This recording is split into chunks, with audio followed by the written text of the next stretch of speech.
Berlín Oriental. Abril de 1956.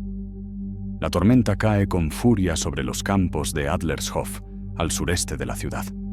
El agua golpea el barro y el ruido del trueno se mezcla con el zumbido distante de los transformadores eléctricos. En la oscuridad, 2 camiones soviéticos se detienen junto a una zanja abierta por las cuadrillas de mantenimiento. Las luces amarillas de los faros iluminan rostros mojados, uniformes empapados y el brillo metálico de herramientas clavadas en el suelo. Un grupo de ingenieros del Ministerio de Comunicaciones trabaja con prisa. Una descarga eléctrica, ocurrida horas antes, ha interrumpido varias líneas telefónicas del cuartel soviético de Karlshorst, una zona estratégica donde operan oficiales de la KGB y del Ejército Rojo. La orden es clara: restablecer la conexión antes del amanecer. Los hombres excavan con picos y palas, abriendo el barro endurecido por la lluvia. La tierra húmeda huele a hierro y ozono. Uno de ellos, un técnico joven llamado Yuri, grita sobre el ruido de la tormenta. Aquí hay algo. No es cableado del ministerio. Su supervisor se acerca. Entre los cables grises del sistema telefónico asoma una estructura metálica distinta, pintada de negro mate, con marcas que ninguno reconoce. El capataz ordena cavar con cuidado. Poco a poco, descubren una cámara sellada, de forma rectangular, unida a un conducto que se pierde hacia el oeste, bajo la frontera invisible que divide la ciudad. El hallazgo detiene el trabajo. Los hombres se miran sin hablar. No es equipo soviético, tampoco civil. El capataz da la orden en voz baja, casi temerosa. Llamen al mando. Inmediatamente. Horas después, el área queda acordonada por soldados. Los ingenieros son evacuados y reemplazados por oficiales de contrainteligencia del Ministerio para la Seguridad del Estado, la temida Stasi. Bajo la supervisión de un mayor de la KGB, comienzan a retirar la tierra con precisión quirúrgica. Lo que aparece ante ellos es algo que nadie esperaba encontrar. Un túnel reforzado con acero, del tamaño de un tren subterráneo, equipado con iluminación eléctrica, ventilación y líneas de cable cuidadosamente disimuladas. Uno de los agentes baja por una escalera metálica. Su linterna recorre la oscuridad y se detiene en una pared cubierta de micrófonos, bobinas y grabadoras de cinta. Cada metro del túnel es un laboratorio de espionaje. Cajas marcadas con inscripciones en inglés. Western Electric, British Cable Works.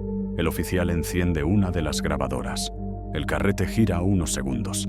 Chirría. Y de los altavoces surge una voz en ruso. Es una conversación telefónica, interceptada. Silencio. Luego, otra voz, distinta, hablando desde una central militar. El agente levanta la vista hacia su superior. Nadie dice una palabra. Fuera, la tormenta continúa. El agua entra por las grietas del túnel y cae en gotas lentas, regulares, sobre el suelo de cemento. Los soviéticos avanzan por el pasadizo, midiendo su extensión. 50 metros, 100, 200, 500. El túnel no se detiene hasta alcanzar el límite con el sector occidental de Berlín, territorio británico. El descubrimiento se comunica al Kremlin en cuestión de horas. Moscú responde con una sola instrucción: mantener el hallazgo en secreto hasta nueva orden.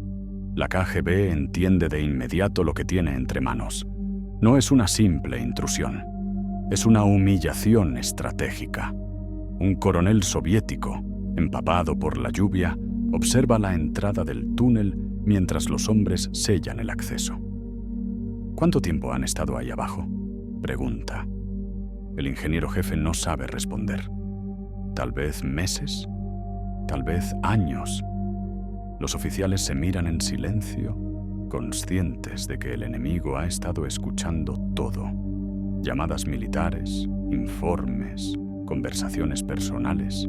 Cada palabra transmitida por los cables soviéticos ha sido grabada, archivada y analizada en algún punto del sector británico. En una noche de lluvia sobre Berlín, el secreto más profundo de Occidente acaba de ser desenterrado. Había comenzado como una de las operaciones más ambiciosas del espionaje occidental y terminó siendo una trampa construida sobre su propio secreto.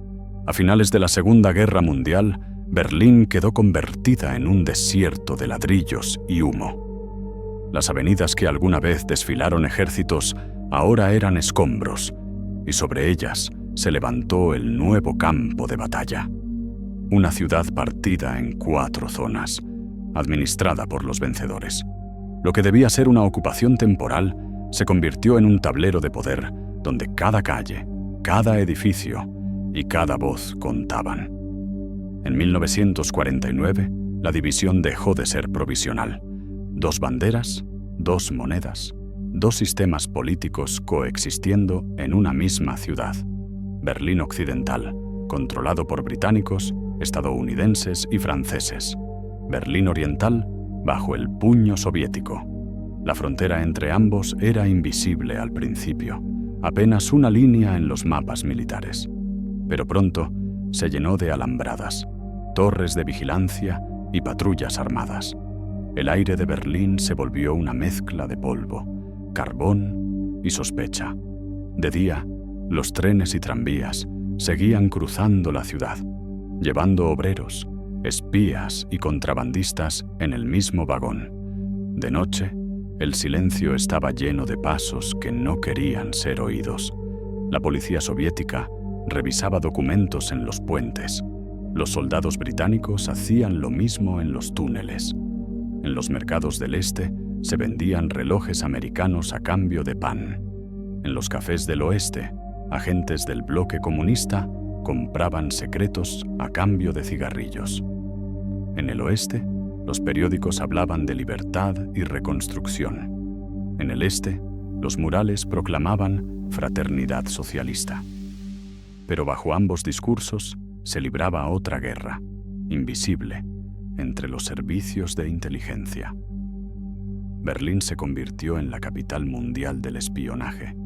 Ninguna otra ciudad en la historia había tenido tantas embajadas, bases y oficinas de inteligencia por metro cuadrado. Los tejados estaban llenos de antenas, los sótanos de micrófonos. En los bares del sector francés se escuchaban conversaciones en inglés, ruso y alemán a la vez. En cada esquina, un taxista podía ser informante, un fotógrafo podía ser doble agente, un mensajero podía llevar un sobre o una confesión. El espionaje se había vuelto rutina y la paranoia una forma de vida. En esta ciudad, diría años después un oficial del MI6, hasta el viento parece venir de 2 direcciones. Berlín no era solo un escenario, era un personaje más, un ser vivo que respiraba información, donde cada secreto tenía un precio y cada mentira podía salvar una vida. Las cloacas se convirtieron en corredores de inteligencia, los túneles de metro en rutas de fuga y vigilancia. Los viejos refugios antiaéreos de la guerra sirvieron de laboratorios para los nuevos conflictos del siglo. Los aliados mantenían una precaria colaboración oficial, pero en la práctica competían entre sí. Americanos, británicos y franceses desconfiaban de los soviéticos, y los soviéticos de todos los demás. Entre ellos, las alianzas eran frágiles, temporales, tan cambiantes como el clima sobre el Spree. En los despachos del Kremlin, Berlín era vista como una herida abierta en el corazón de Europa. Para Washington, era una vitrina, la demostración de que el capitalismo podía sobrevivir en medio del comunismo. Para los británicos, era un tablero donde podían jugar su último gran acto de espionaje imperial. Durante los primeros años de la Guerra Fría, las fronteras no se movían con tanques, sino con información. Cada telegrama interceptado, cada conversación escuchada, cada plano copiado, podía cambiar el equilibrio del mundo. A mediados de 1953, la ciudad ya era una criatura dividida en dos mitades que se observaban, se espiaban y se odiaban con la misma intensidad con la que dependían una de otra. Entre ellas se extendía un vacío, un cinturón de tierra, calles destruidas, solares vacíos, donde las sombras caminaban más rápido que la luz. Era el lugar perfecto para un túnel, y la ciudad, como si intuyera lo que estaba por venir, pareció contener el aliento. Primavera de 1953. En Londres y en Langley, las oficinas de inteligencia respiraban una mezcla de ambición y urgencia. La Guerra Fría había convertido la recopilación de información en la moneda más valiosa. Cada pergamino, cada llamada interceptada, podía cambiar decisiones que afectaban a millones. En el MI6, los oficiales discutían con detalle y cierto escepticismo una pregunta sencilla y peligrosa. ¿Cómo escuchar al alto mando soviético en el corazón de Berlín Oriental sin cruzar la frontera? La respuesta que algunos proponían sonaba a locura técnica y a peligro diplomático: cavar hasta sus líneas telefónicas y pincharlas directamente.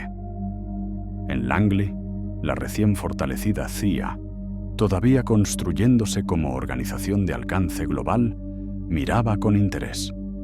Aquella agencia buscaba su primera gran victoria operativa en Europa, algo que demostrara su capacidad para reunir inteligencia estratégica sin depender de socios que pudieran filtrar o guardar silencio. Cuando los británicos expusieron la idea de un acceso subterráneo, los norteamericanos vieron la oportunidad: un túnel camuflado bajo el sector occidental que llegara hasta las líneas que alimentaban los cuarteles de Karlshorst.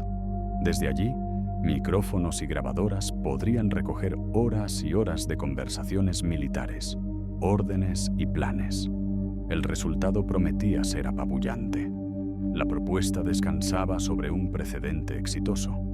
A principios de los años 50, en Viena, el servicio británico había logrado pinchar una línea soviética con resultados relevantes para la inteligencia occidental.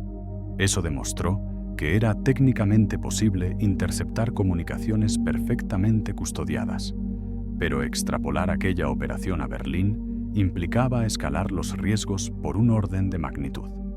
Un túnel de cientos de metros bajo una ciudad dividida no era solo un reto de ingeniería, era una apuesta política que, de fallar, implicaría escándalo internacional y una humillación capaz de romper cualquier cooperación occidental en Alemania.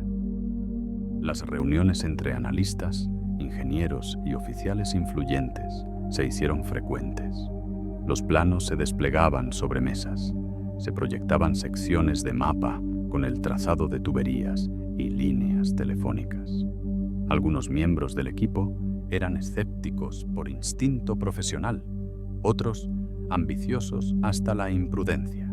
En una sala de briefing de Whitehall, el jefe de sección del MI6 trazó con el dedo la línea de acción y dijo: seco, si lo hacemos bien, en secreto absoluto. Ninguna pieza puede delatar al resto. A su lado, un oficial veterano de la CIA replicó con ironía contenida: hemos clavado agujas en muchos pozos, señor. Esto sería una aguja que atraviesa la piel de Europa. La tensión central era clara. Técnicamente era posible. Políticamente, suicida. Enterrar el proyecto bajo un almacén de la zona británica requeriría permisos municipales falsos, equipos capaces de excavar sin ruido, generadores ocultos y un sistema de ventilación que no levantara sospechas. Además, se necesitaban hombres con manos hábiles y nervios de acero dispuestos a trabajar durante semanas a pocos metros de la frontera. Nadie en la sala quería imaginar las consecuencias de ser descubiertos: expulsiones diplomáticas masivas, demandas públicas, acusaciones de espionaje a gran escala y, lo peor, la posibilidad de que la URSS, al verse espiada, reaccionara de forma imprevisible.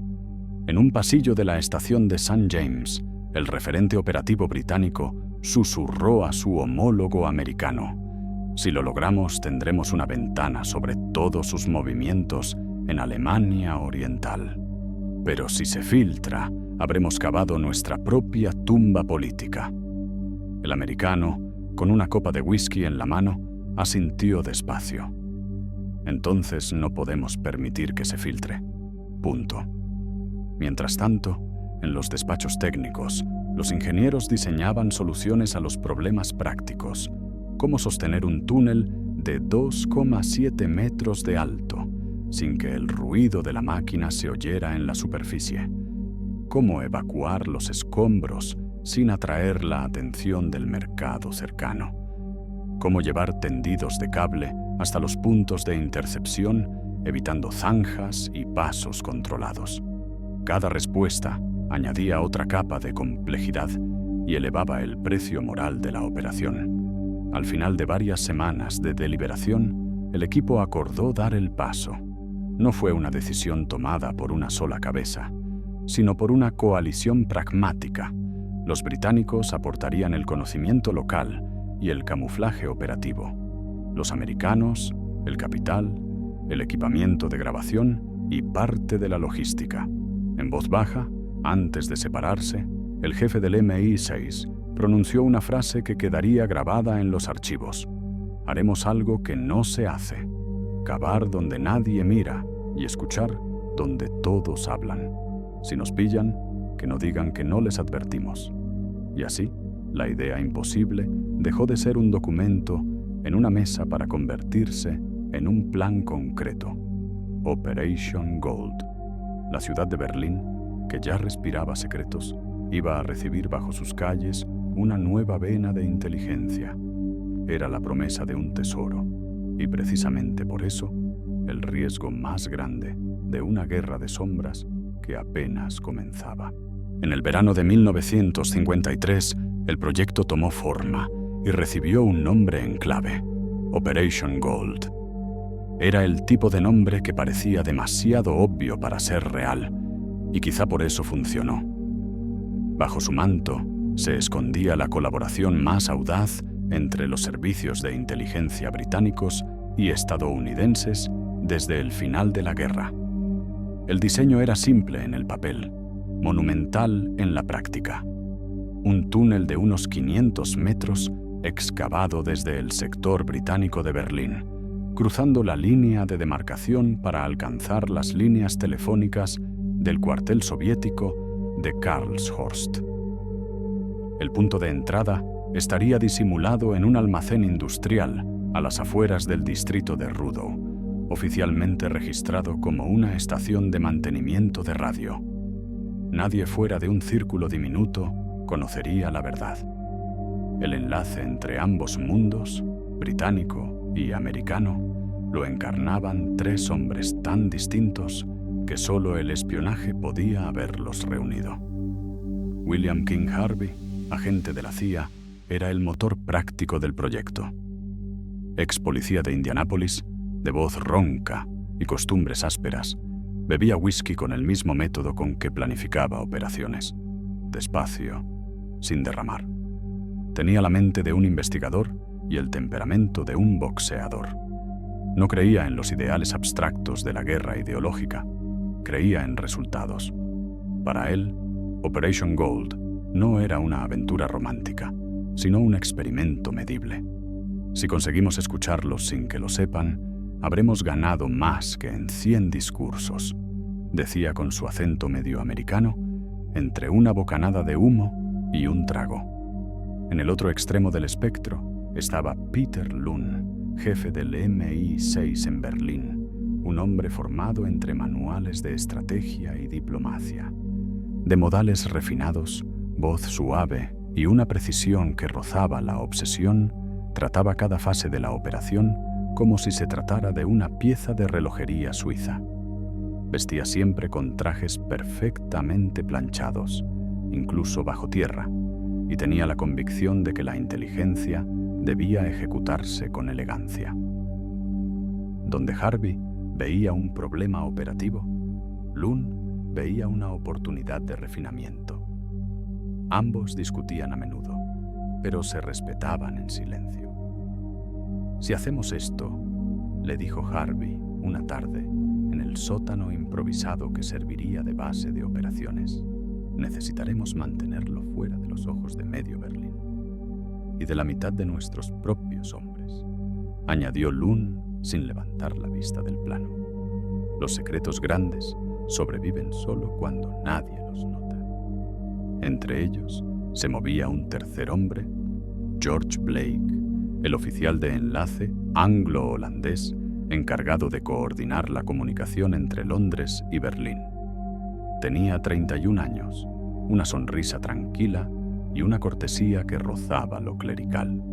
Había sobrevivido a un campo de prisioneros durante la Guerra de Corea y hablaba ruso con soltura.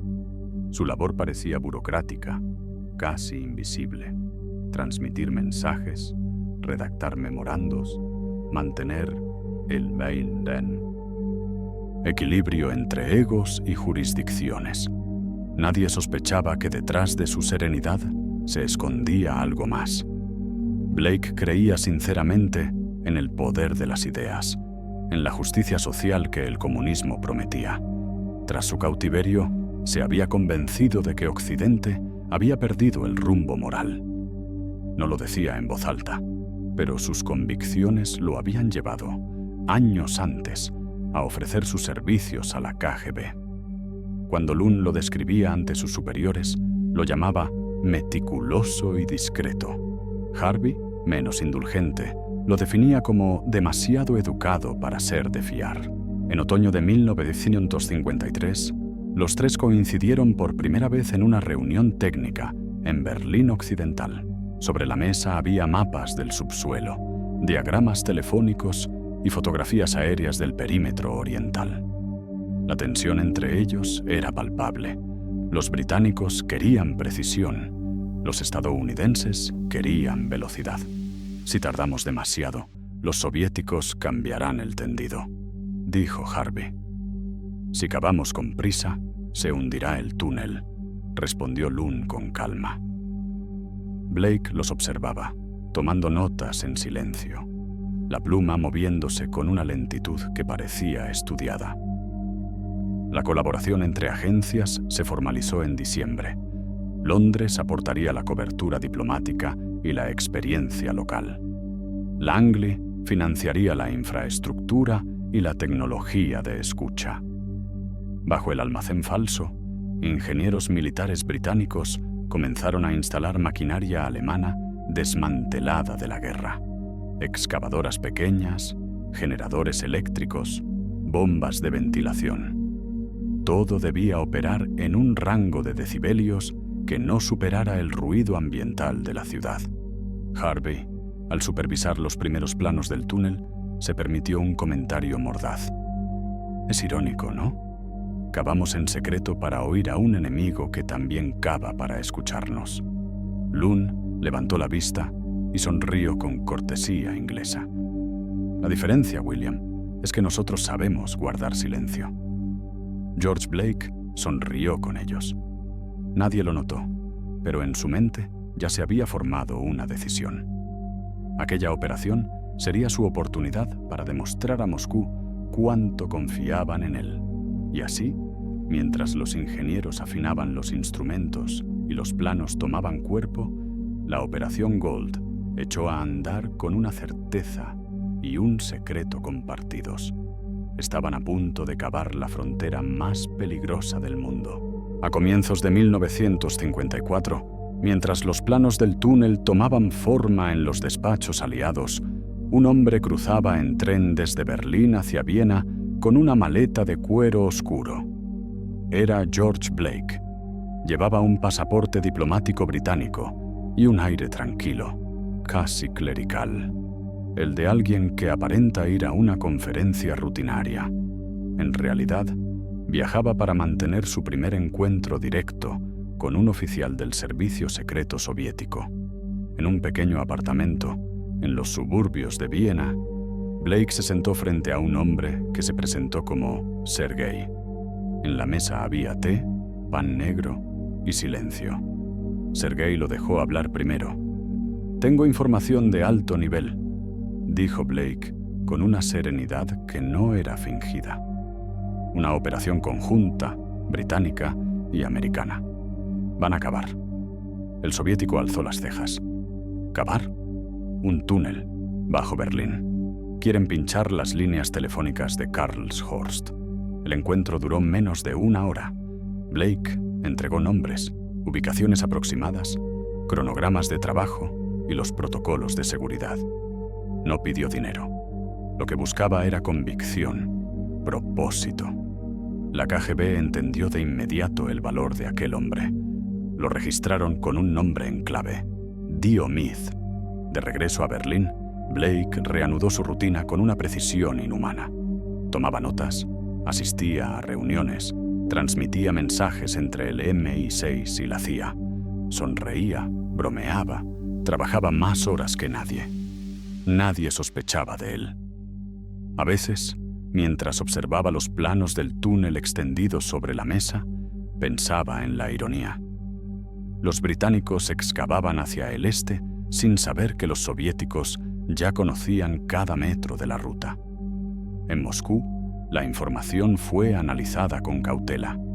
Los estrategas de la KGB entendieron que el hallazgo no debía revelarse. Si avisaban a los occidentales, perderían una fuente preciosa, un canal de inteligencia que podían convertir en espejo. Decidieron mantener el secreto. La instrucción que bajó desde el Kremlin fue breve: no intervenir. El túnel debía continuar. Durante los meses siguientes, mientras británicos y estadounidenses avanzaban metro a metro bajo el suelo de Berlín, los soviéticos planearon cómo usar aquel error a su favor. Dejarían que los enemigos escucharan, pero no cualquier cosa. Solo lo que ellos quisieran que oyeran.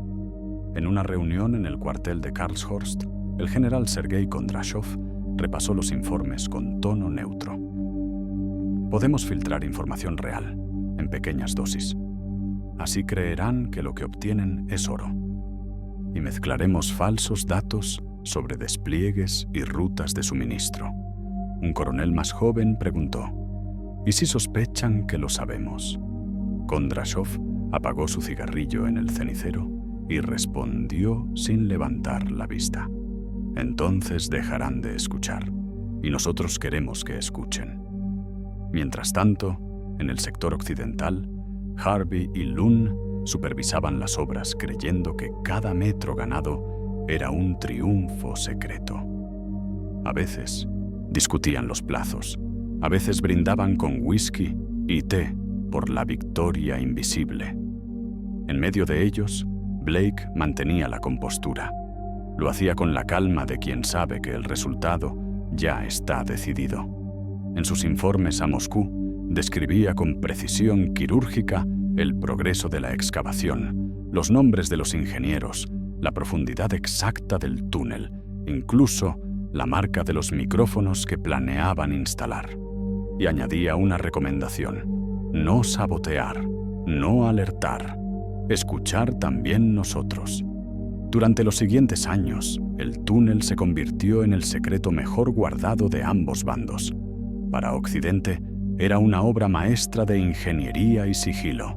Para la Unión Soviética, era un laboratorio de contrainteligencia sin riesgo. Y en el centro de todo, George Blake siguió caminando entre dos mundos, invisible para ambos, convencido de servir a una causa que lo trascendía. Su traición aún no había destruido el proyecto, pero ya había sellado su destino. Primavera de 1954. El proyecto había dejado de ser una idea en los mapas para convertirse en una realidad subterránea. En el extremo suroeste de Berlín, dentro de un edificio anodino con el cartel British European Communications Exchange, comenzó la excavación del túnel. Desde el exterior, parecía una estación de radio más, con técnicos entrando y saliendo a todas horas, cables por el suelo y el rumor continuo de motores eléctricos.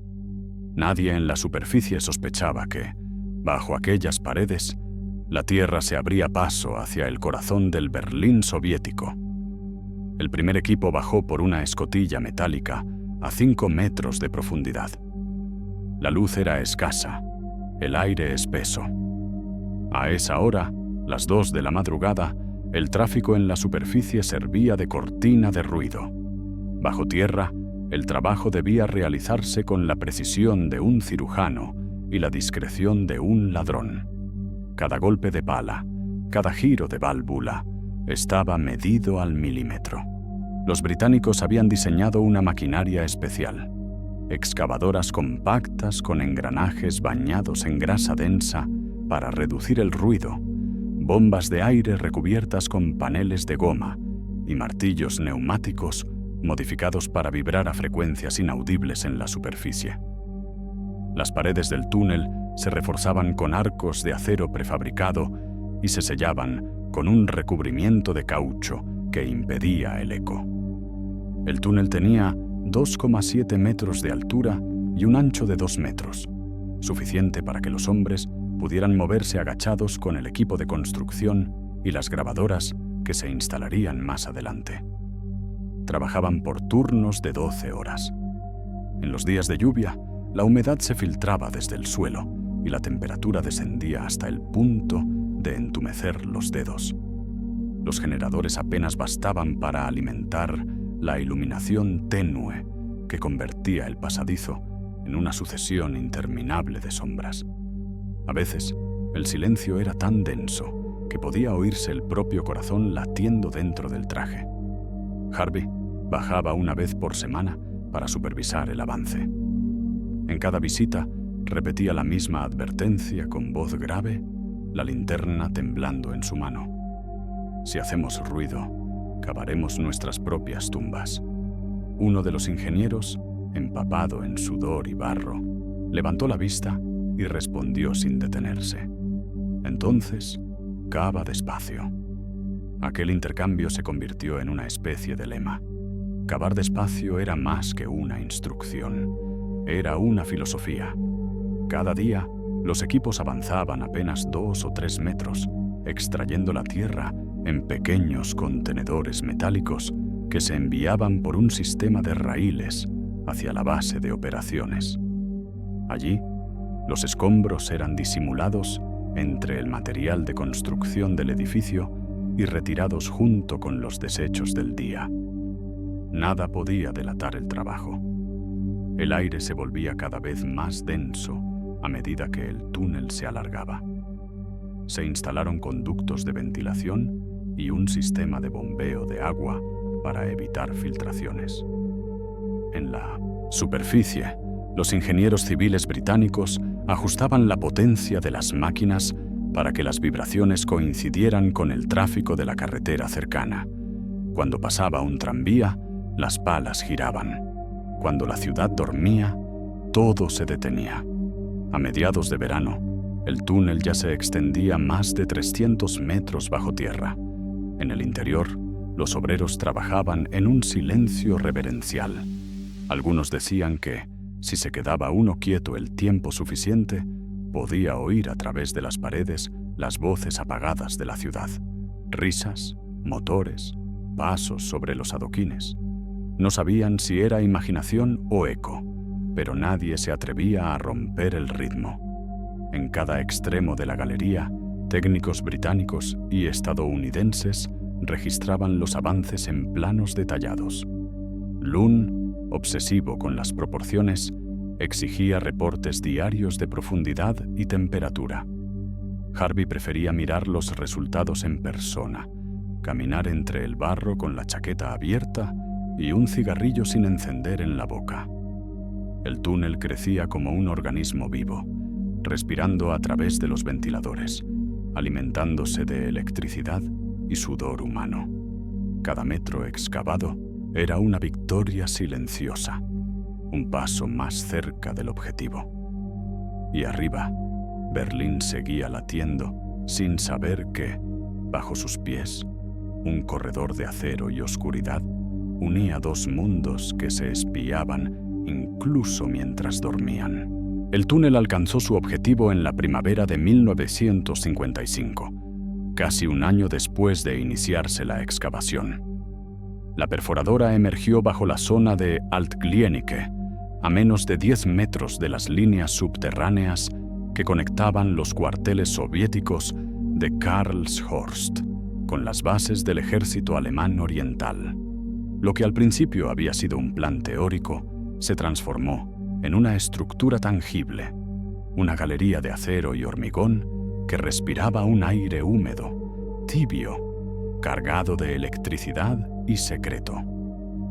Durante las semanas siguientes, equipos de ingenieros y especialistas en telecomunicaciones se turnaron bajo tierra para instalar los dispositivos de escucha.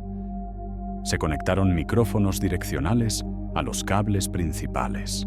Se tendieron kilómetros de hilo de cobre hacia la base de operaciones y se montaron grabadoras de cinta con capacidad de registrar conversaciones las 24 horas del día. En total, más de 400 micrófonos y 800 bobinas magnetofónicas giraban sin descanso en la penumbra.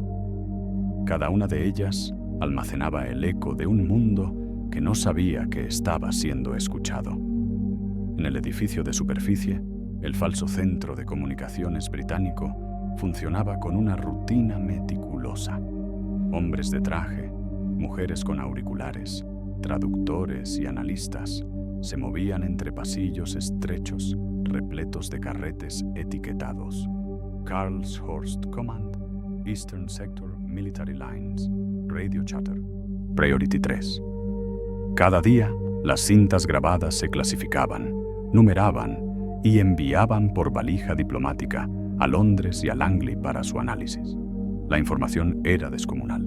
Durante más de un año, las agencias aliadas interceptaron más de 400.000 conversaciones, órdenes de movimiento de tropas, listas de suministros, informes sobre despliegues de misiles, cables de inteligencia militar, incluso conversaciones personales entre oficiales soviéticos.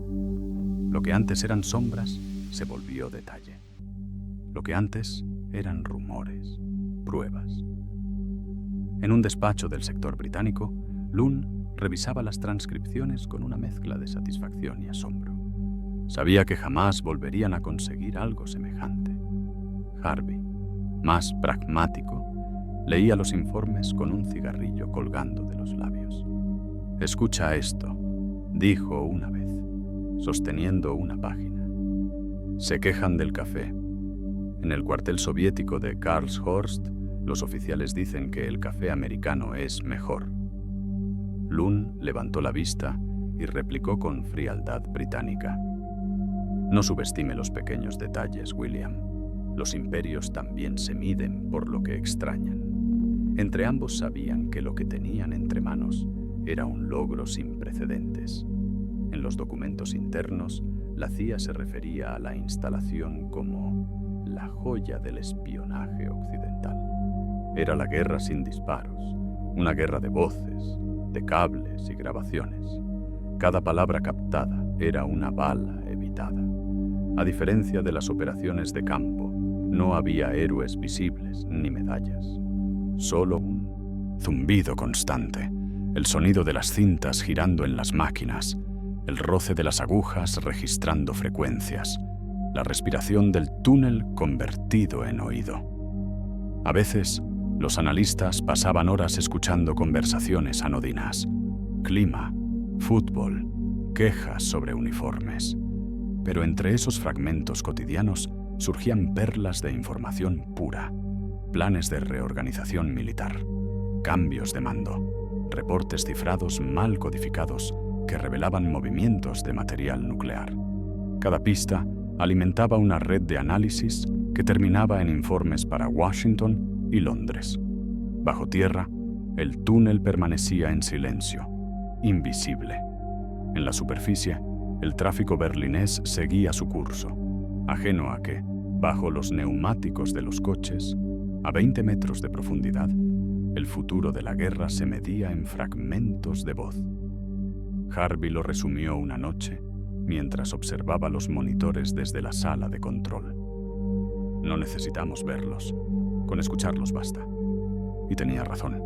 El nuevo campo de batalla no olía a pólvora, ni sonaba a disparos. Sonaba a líneas telefónicas, a murmullos lejanos, a un idioma que cruzaba el suelo para morir en un carrete de cinta. El sonido de las voces era ahora el sonido de la guerra. Mientras en el oeste celebraban el éxito de la operación, en el este ya sabían que los aliados escuchaban. En un despacho gris de Karlshorst, los oficiales de la KGB repasaban los informes del agente Diomid. El túnel estaba activo, las líneas intervenidas, las grabaciones funcionando. El debate no era si destruirlo, sino cómo aprovecharlo. El general Kondrashov convocó a su equipo al amanecer. Las ventanas del cuartel dejaban entrar una luz débil y fría. «No lo toquen», dijo sin levantar la voz. «Dejen que escuchen». Uno de los jóvenes oficiales frunció el ceño. «¿Y la información confidencial, camarada general?» «Eso la decidiremos nosotros», respondió Kondrashov. «Lo que salga de aquí será lo que queramos que oigan». Así nació una estrategia sutil. Cada conversación, cada informe, transmitido por las líneas principales, sería filtrado, medido, ensayado. Los soviéticos comenzaron a utilizar el propio canal de escucha como un instrumento de desinformación. Insertaban datos ciertos para dar credibilidad a los falsos. En un mismo día, podían comunicar el movimiento real de una unidad menor junto con coordenadas inventadas de un supuesto despliegue de misiles. En las oficinas del MI6 y la CIA, los analistas veían coherencia donde solo había precisión teatral. La KGB había convertido el túnel en una cámara de eco. Cada palabra dicha allí era pronunciada sabiendo que sería escuchada al otro lado de la frontera. Para los técnicos soviéticos, el juego tenía algo de ironía. Durante meses, fingieron ignorancia. Cuando el ruido en las líneas cambiaba por las interferencias de los micrófonos occidentales, los ingenieros del Ejército Rojo fingían revisiones rutinarias. Incluso se enviaban entre ellos mensajes codificados, diseñados para despertar el interés enemigo. Un oficial soviético bromeó: «Deberíamos cobrarles por el servicio de entretenimiento». Mientras tanto, en Berlín Occidental, los aliados no sospechaban nada. Las conversaciones que interceptaban parecían demasiado buenas para ser falsas. En una reunión en Langley, Harvey comentó con entusiasmo: «Estamos oyendo al oso hablar en sueños». Peter Lund, más prudente, le respondió: «Los sueños a veces se inventan para quien escucha detrás de la puerta». Pero el entusiasmo pesaba más que la cautela. Cada nuevo carrete de cinta que llegaba desde Berlín era recibido como prueba de que el túnel funcionaba. Nadie imaginaba que la información que fluía hacia ellos había sido moldeada, palabra a palabra, por los mismos hombres a los que pretendían vigilar. En Moscú, Blake se convirtió en una fuente silenciosa de satisfacción. Sus informes confirmaban que los británicos estaban convencidos del éxito absoluto. La KGB sabía ahora exactamente qué sabían sus enemigos y qué creían saber. Era una simetría perfecta, un espejo entre dos mundos ciegos. A mediados de 1955, el túnel funcionaba como un organismo de dos cerebros. Uno en el oeste, que creía oír la verdad. Otro en el este, que elegía qué verdad permitir. Ningún disparo, ningún movimiento de tropas, solo cables, voces y un engaño que se extendía bajo tierra con la paciencia de la humedad. La guerra se había vuelto un reflejo de sí misma, y mientras los aliados creían tener una joya, Moscú disfrutaba de la broma más cara y silenciosa de toda la Guerra Fría. Primavera de 1956. Berlín amaneció bajo un cielo gris que olía a tierra mojada. Durante la noche, una tormenta eléctrica había recorrido la ciudad de sur a norte, dejando tras de sí postes caídos y líneas telefónicas inutilizadas.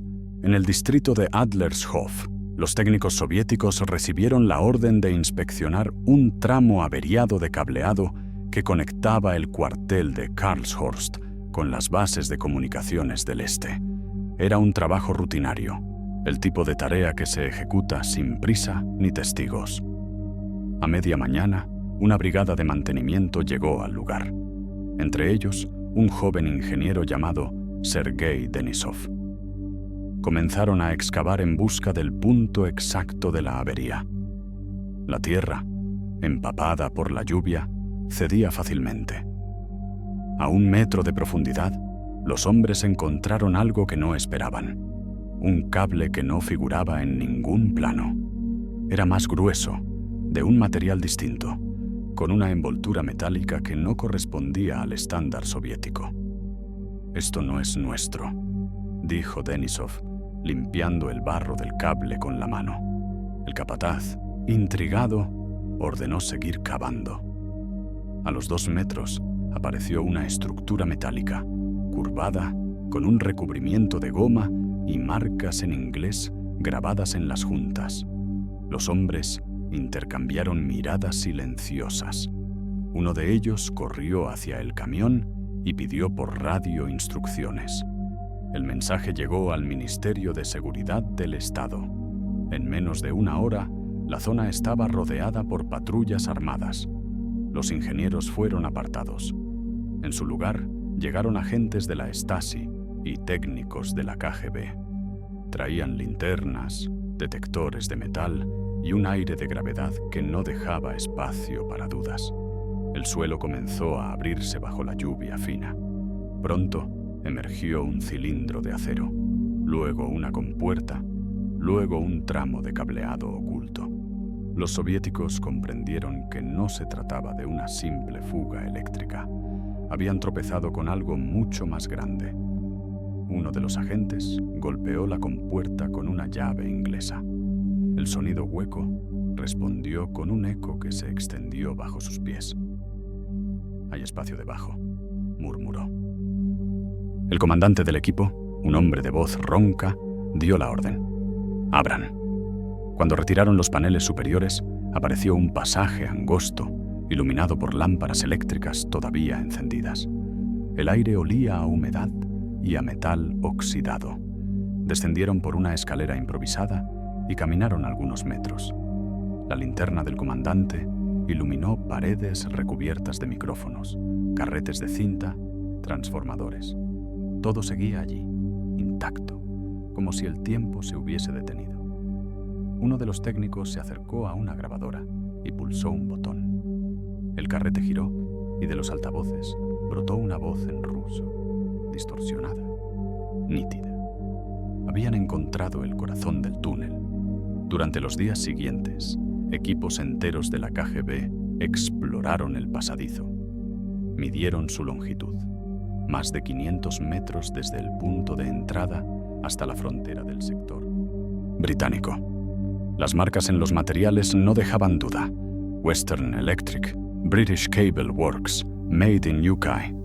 En Moscú, el hallazgo se comunicó como una victoria, pero los altos mandos sabían que no era un triunfo pleno. El túnel había funcionado durante casi 1 año. Había sido útil para los aliados, aunque también para ellos. Lo que importaba ahora no era lo que se había escuchado, sino cómo convertir el descubrimiento en un golpe propagandístico. La instrucción bajó del Kremlin con tono teatral: hacerlo público. El mundo debía ver lo que Occidente era capaz de hacer bajo la superficie de una ciudad dividida. No sería una investigación secreta, sino un espectáculo. En las semanas siguientes, mientras las lluvias primaverales borraban los rastros de la excavación original, el ejército soviético preparó el escenario. El túnel sería mostrado como trofeo y como advertencia. Bajo el suelo de Berlín, El silencio que había protegido la operación durante años se había roto. Y esta vez, el ruido no vendría de los micrófonos, sino de las cámaras. Abril de 1956. La noticia se propagó por Berlín como un rumor imposible. Los soviéticos habían descubierto un túnel occidental bajo su territorio. En cuestión de días, los periódicos de Alemania Oriental comenzaron a hablar de una monstruosa intrusión imperialista. La KGB decidió que el hallazgo no debía quedar en la sombra. Lo transformarían en un espectáculo. El 21 de abril, en una nave industrial de Adlershof, se organizó una rueda de prensa sin precedentes. Periodistas de todo el bloque oriental fueron convocados junto con algunos corresponsales occidentales que, sorprendidos por la invitación, aceptaron asistir. Los soviéticos querían que el mundo viera la prueba, que las cámaras registraran el túnel como una herida abierta bajo el suelo de su capital ocupada. A las 10 en punto de la mañana, el jefe de la KGB en Alemania Oriental, general Serov, apareció ante los reporteros acompañado de oficiales uniformados. Caminó lentamente hacia un estrado improvisado con la seguridad de quien controla la escena y el relato. Tras él, un panel mostraba grandes fotografías del túnel, secciones metálicas, carretes de cinta, micrófonos, cables enrollados, etiquetas en inglés. «Ciudadanos y camaradas», dijo, con voz grave, «aquí tienen la prueba de lo que el imperialismo angloamericano hace en la oscuridad. Mientras nuestros pueblos trabajan por la paz, ellos cavan bajo nuestras casas para escucharnos». Un murmullo recorrió la sala.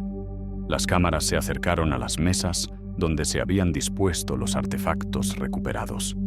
Grabadoras magnetofónicas, micrófonos direccionales, carretes etiquetados con números, transformadores eléctricos, piezas de maquinaria con sellos de fábrica británica. Todo colocado con una precisión casi teatral. Los técnicos soviéticos, siguiendo el guión, explicaron cómo el túnel había sido excavado desde el sector británico, cómo había cruzado la frontera y cómo se habían interceptado las líneas telefónicas del Ejército Rojo. En un extremo de la sala, un tramo del túnel fue reconstruido con sus paneles originales. Los periodistas pudieron bajar por una escalera y caminar unos metros dentro de él. Los flashes se multiplicaron. «¿Cuánto tiempo ha estado activo este sistema?», preguntó un periodista francés. Serov sonrió apenas. «Demasiado tiempo, pero ya no más». Las imágenes circularon por todo el mundo. En Londres y en Washington, los portavoces respondieron con comunicados cautelosos. La CIA y el MI6 negaron cualquier implicación directa. Hablaron de una instalación de comunicaciones mal interpretada, de un proyecto técnico sin fines de espionaje. Nadie creyó esas palabras. El daño estaba hecho. En los periódicos del Este, los titulares hablaban de la red subterránea del imperialismo. En el Oeste, la prensa trató de minimizar el impacto, describiendo el episodio como una maniobra propagandística soviética. Pero las fotografías eran demasiado claras.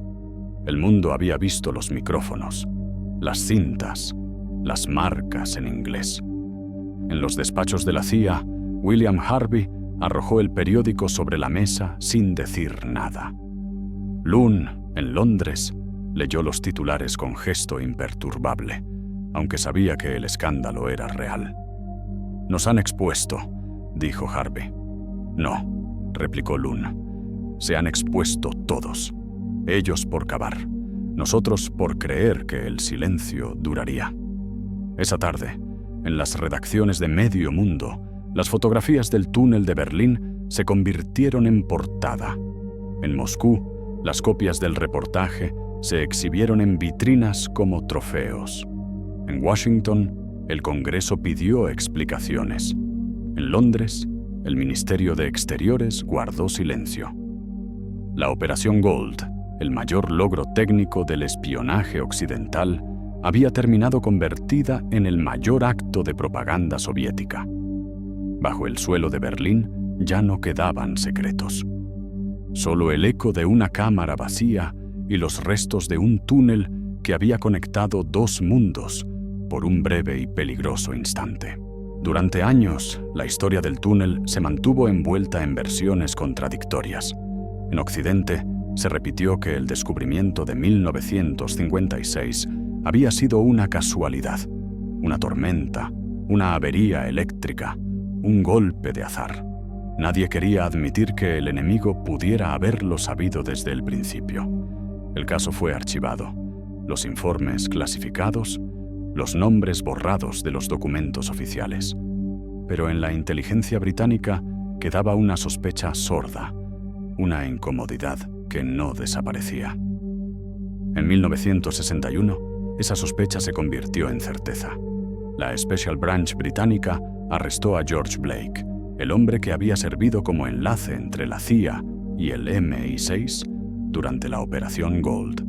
La investigación comenzó con un detalle mínimo, una coincidencia en los archivos del contraespionaje, y terminó con una confesión que dejó a todos inmóviles.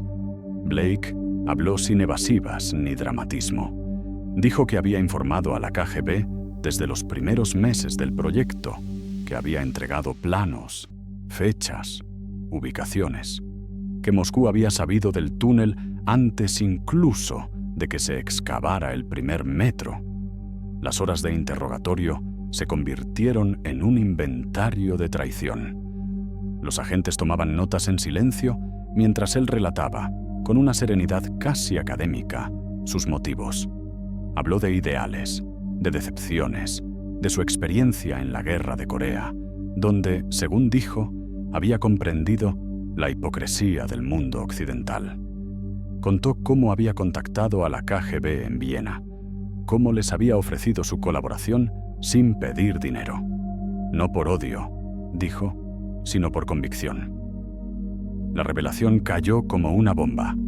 En Langley y en Londres, los informes internos se redactaron con frases contenidas. La fuga de información más grave en la historia del servicio. La Operación Gold, que durante años había sido presentada como un éxito técnico, se reveló como una jugada manipulada por el enemigo. El túnel no había sido descubierto por azar, sino controlado con precisión durante todo su funcionamiento. Los soviéticos habían permitido las escuchas, habían filtrado información seleccionada y esperaron el momento exacto para exhibir la trampa al mundo. Sin embargo, el proyecto no había sido del todo inútil. Entre los miles de conversaciones interceptadas había datos reales, movimientos logísticos, nombres de oficiales, patrones de comunicación. La información permitió a los aliados entender mejor la estructura militar soviética en Alemania. Aún así, nada de eso compensaba la humillación política. Los periódicos que años antes habían celebrado la operación como un triunfo, callaron. Dentro de los servicios, los informes de evaluación concluyeron con una frase amarga. El túnel no fue un fracaso total, pero la confianza sí. En mayo de 1961, George Blake fue llevado ante el tribunal. La sentencia fue ejemplar. 42 años de prisión, la condena más larga jamás impuesta por espionaje en el Reino Unido. Durante el juicio, no mostró arrepentimiento. Dijo que había hecho lo que creía justo. Sus palabras, frías y educadas, irritaron incluso a los que lo habían admirado. 5 años después, en 1966, escapó de la prisión de Wormwood Scrubs con la ayuda de simpatizantes y cruzó clandestinamente hacia Alemania Oriental. Desde allí, la KGB lo trasladó a Moscú, donde vivió el resto de su vida bajo protección. Fue recibido como héroe, aunque en Occidente su nombre quedó asociado a la traición pura. En los despachos británicos, nadie pronunció su nombre en voz alta durante años. Peter Long fue reasignado discretamente, y William Harvey, tras enfrentarse a sus superiores en Langley, se retiró con amargura. El túnel de Berlín se convirtió en un episodio del que nadie quería hablar. Demasiado costoso para celebrarlo. Demasiado importante para olvidarlo. Blake, por su parte, vivió tranquilo en Moscú, convencido de haber actuado en el lado correcto de la historia. A veces concedía entrevistas a medios rusos, recordando su vida con una sonrisa que nunca cambiaba. Decía que no se arrepentía de nada, que las fronteras políticas eran accidentes temporales. Pero la historia no lo absolvió. La Operación Gold quedó para siempre como una advertencia. Incluso las obras maestras del espionaje pueden ser solo decorados en el teatro de la desconfianza. Hoy, sobre los barrios del sur de Berlín, no queda rastro visible del túnel. Los solares vacíos donde se cavó fueron absorbidos por el crecimiento urbano. Calles nuevas, bloques de hormigón, almacenes modernos. Bajo ellos, a más de 20 metros de profundidad, permanecen los restos sellados de aquella galería que unió, por un breve instante, dos mundos enfrentados. Nadie la visita, nadie la menciona. Solo los planos amarillentos, en archivos desclasificados, recuerdan que, durante unos años, un corredor de acero y silencio atravesó el corazón de la ciudad. A veces, los trabajadores que excavan cimientos encuentran fragmentos de metal o pedazos de cable recubierto de caucho y los entregan sin saberlo a los museos locales. Allí, los ingenieros sonríen con respeto. Los restos de una operación tan audaz como absurda. Una obra maestra técnica, construida sobre la desconfianza y destruida por una traición invisible. El túnel de Berlín fue una metáfora enterrada. Representó la obsesión de una época que creyó que la verdad podía excavarse, que bastaba con perforar lo suficiente para encontrarla. Los británicos y los estadounidenses cavaron hacia el este convencidos de que allí estaba el secreto que podía salvar al mundo libre. Los soviéticos, sabiendo la verdad desde el principio, lo dejaron continuar para escuchar la arrogancia del enemigo. Al final, ambos bandos obtuvieron lo que querían: información, propaganda, certeza de su propia inteligencia. Y ambos perdieron lo mismo: la ilusión de control. En la Guerra Fría, la información era más valiosa que el oro. Pero a veces, incluso el oro se convertía en trampa. Décadas después, los documentos desclasificados revelaron el alcance real de la operación. La CIA y el MI6 habían conseguido datos valiosos. Sí, pero también habían sido manipulados con precisión quirúrgica. Lo que creyeron escuchar del enemigo fue, en gran medida, un eco de su propio deseo. Cavaron para descubrir secretos, y lo que encontraron fue su reflejo. Berlín sobrevivió a los muros, a los cables, a las fronteras.